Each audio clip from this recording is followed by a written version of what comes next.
At paglabas niya sa templo, ay sinabi sa kanya ng isa sa kanyang mga alagad, "Guro, masdan mo, pagkaiinam ng mga bato at pagkaiinam ng mga gusali." At sinabi ni Jesus sa kanya, "Nakikita mo baga ang malalaking gusaling ito? Walang matitira ditong isang bato sa ibabaw ng kapwa bato na di ibabagsak." At samantalang siya'y nakaupo sa bundok ng mga olivo sa tapat ng templo, ay tinanong siya ng lihim ni Pedro at ni Santiago at ni Juan at ni Andres, "Sabihin mo sa amin, kailan mangyayari ang mga bagay na ito? At ano ang magiging tanda pagka malapit ng maganap ang lahat ng mga bagay na ito?" At si Jesus ay nagpasimulang magsabi sa kanila, "Mag-ingat kayo na huwag kayong paligaw kaninumang tao. Maraming paririto sa aking pangalan na magsisipagsabi, 'Ako ang Kristo,' at maliligaw ang marami. At kung mga karinig kayo ng mga digma at ng mga alingaw-ngaw ng mga digma, ay huwag kayong mga gulumihanan. Ang mga bagay na ito'y dapat na mangyari, datapwat hindi pa ang wakas.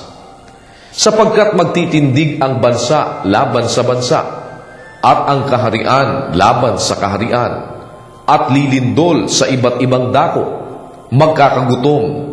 Ang mga bagay na ito'y pasimula ng kahirapan.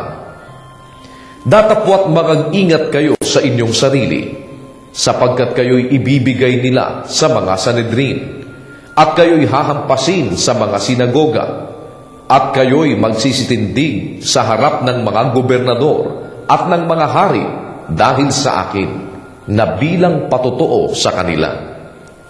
At sa lahat ng mga bansa ay kinakailangan munang maipangaral ang Ebanghelyo.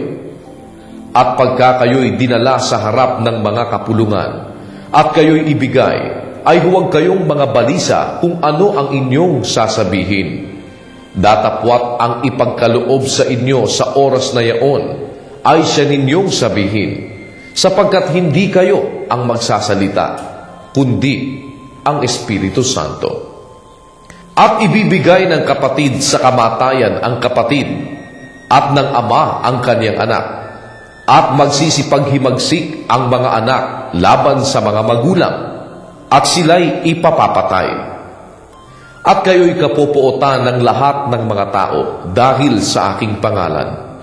Datapwat ang magtitiis hanggang sa wakas ay siyang maliligtas. Ngunit pagkakita ninyo ng kasuklam-suklam na pagkasira na nakatayo doon sa hindi dapat niyang kalagyan, unawain ang bumabasa. Kung magkagayoy, magsitaka sa mga bundok ang nangasa Judea. At ang nasa bubungan ay huwag bumaba, ni pumasok, upang maglabas ng anuman sa kaniyang bahay. At ang nasa bukid ay huwag magbalik upang kumuha ng kaniyang balabal. Datapwat sa aba ng nangagdadalang tao at ng nangagpapasuso sa mga araw na yaon.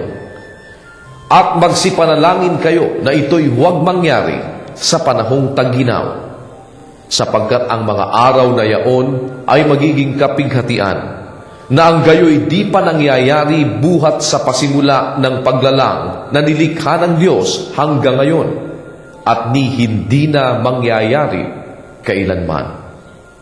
At malibang paikliin ng Panginoon ang mga araw, ay walang laman na makaliligtas, datapwat dahil sa mga hirang na kanyang hinirang, ay pinaikli niya ang mga araw. At kung magkagayon, kung may magsabi sa inyong sino mang tao, narito ang Kristo, o nariyan, huwag ninyong paniwalaan. Sapagkat may magsisilitaw na mga bulaang Kristo at mga bulaang propeta, at magpapakita ng mga tanda at mga kababalaghan upang mailigaw nila kung mangyayari ang mga hirang. Datapwat mag-ingat kayo.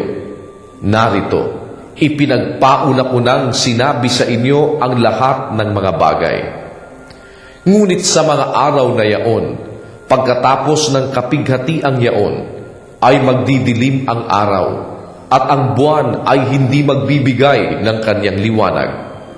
At mga lalaglag ang mga bituin mula sa langit, at magsisipangatal ang mga kapangyarihan sa mga langit. At kung magkagayoy, makikita nila ang anak ng tao na napariritong nasa mga alapaap na may dakilang kapangyarihan at kaluwalhatian.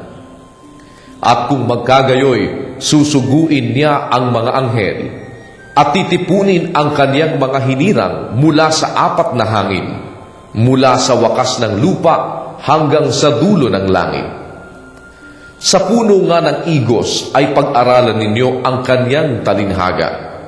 Pagka nananariwa ang kaniyang sanga at sumusupling ang mga dahon, ay nalalaman ninyo na malapit na ang tag-araw.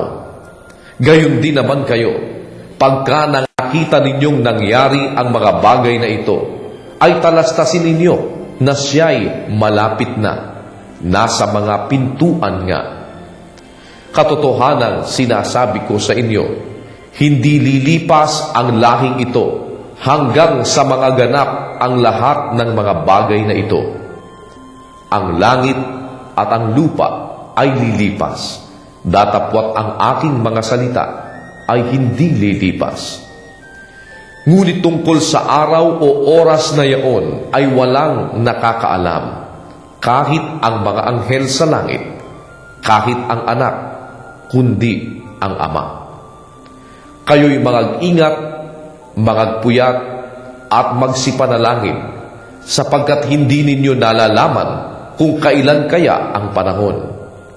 Gaya ng isang tao na nanirahan sa ibang lupain, na pagkaiwan ng kanyang bahay at pagkabigay ng kapamahalaan sa kanyang mga alipin, sa bawat isay ang kanyang gawain, ay nag-utos din naman sa bantay pinto na magpuyat.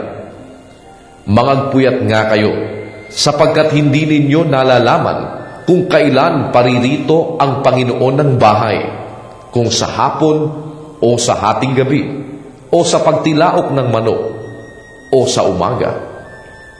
Baka kung biglang pumarito, ay kayo'y mangarap ng nangatutulog.